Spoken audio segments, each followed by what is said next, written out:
and used to take me out, take me to Blue Eagle Cafe, take me to the horse races.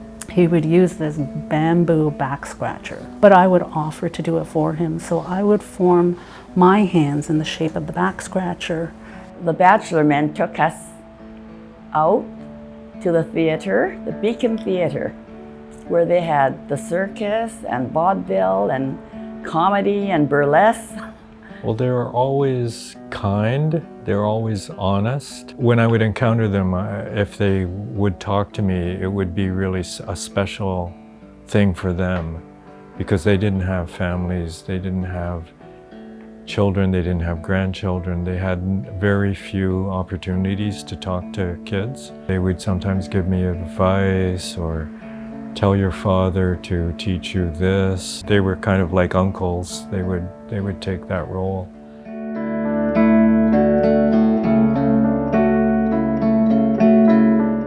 The early Chinese community was primarily a male society, and that really had a lot to do with the nature of exclusion. It started with the head tax, which made it very, very expensive to bring over wives and children. In 1923, with the Exclusion Act, it actually shut down practically all new immigration. At one point, the ratio of men to women was like 28 men to every 1 woman. What's interesting is that with this male society, the majority of men who were here were often married men. But there was this term coined, they were called bachelors. So they were, in fact, married bachelors. So there's a famous cafe in Vancouver called the Hong Kong Cafe, and it actually catered to single men. So it had this beautiful long counter with 39 stools. The advantage of those stools is that it gave them a chance to have a conversation with somebody else who sat on either side of them. But we've also learned from other people's memories that sometimes they would hang out with families too. They would sort of be on the periphery of different merchant families who had children. Some of these men would take on the role of a caregiver. It's interesting that many of the memories of Chinatown bachelors that we hear, that those memories often center around food.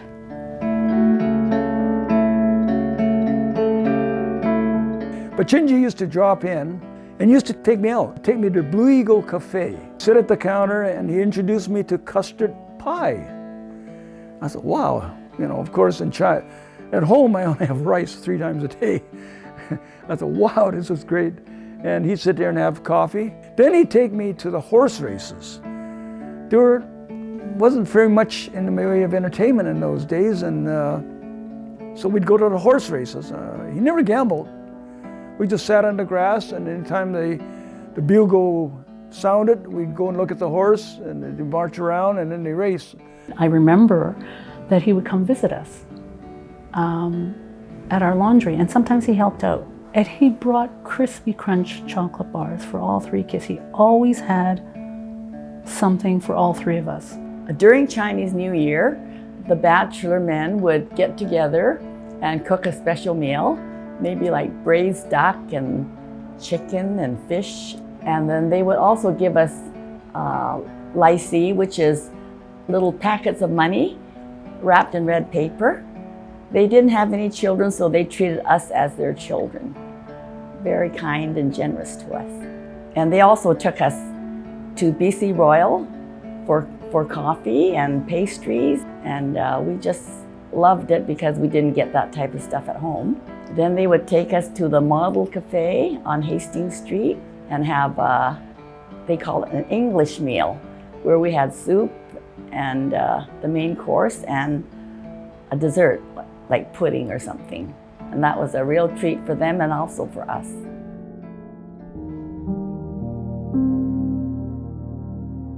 And we used to visit him too.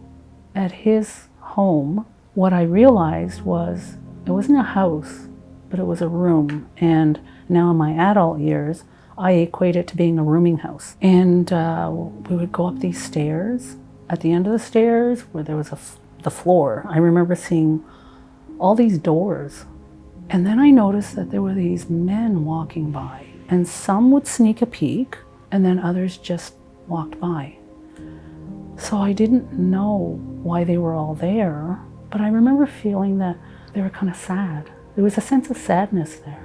So they'd be working in shingle mills, coal mines, restaurants, laundries, farming. That was about it. They would just find themselves a room, and these rooms, it could be some society or a group of them get together and they buy this house, and then they'd rent space. In any of these rooms that I walked into, it was dark, dingy, and there'd be a bed on each wall, each side, maybe two. And then you could see all their belongings stored underneath the bed or at the foot of it. It could be wicker baskets, it could be a trunk. Pots and pans are tied together. There was a great big room, windowless, and that's where the bachelor men slept. There were planks there, their mattress was on top, and they had their trunks underneath, and that's where they slept. And there was no other furniture except for some stools and then some spittoons. And it was just lit up by one light bulb. Many were sleeping in doorways, like they had no place to sleep. They had no one to take care of them. So my father and some of the other people, they raised money. They built a home for the Chinese community called the Manchang Home for the Aged. It's still in existence, and they didn't deserve to just be sleeping in a doorway.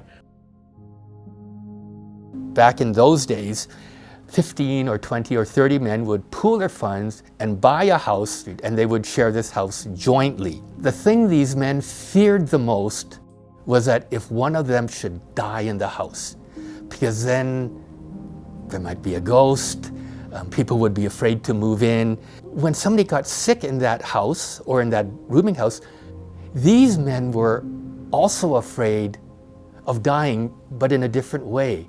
They were afraid that when they died, nobody would be around to bury them because they had no family there. So what they did was that they hid money on their own body. It would be hidden in their clothes, sewn into their hems or whatever.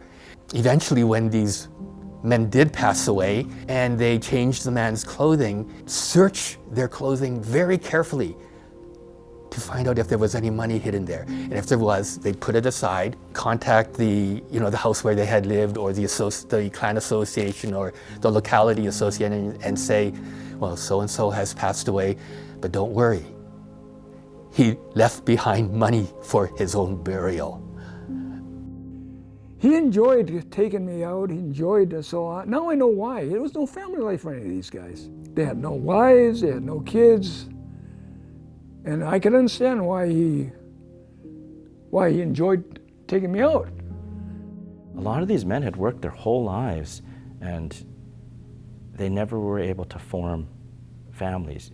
They couldn't, get back to China and marry and have kids, and so they really had no descendants. And so when my grandfather would take me down to Chinatown and I would meet all his, co-workers and his friends for his whole life, there was really this sense of palpable sadness and loss, that they would die alone. Not alone in the sense that they had each other, but they didn't have a younger generation. They didn't have grandkids who they knew were gonna, keep a memory of them alive. So they died alone in this most tragic sense of being forgotten.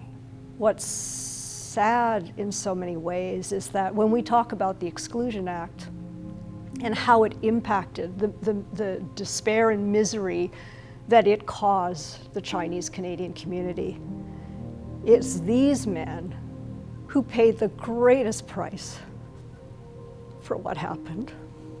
The double tragedy is that not only were they most affected and most isolated by the Exclusion Act, they're also the ones that we've most forgotten about, whose names we cannot remember, who don't appear in any photos, very often. Lost. And I think it's important that whatever left of the memories of them is that we help to capture that and keep that, because that's all there's left.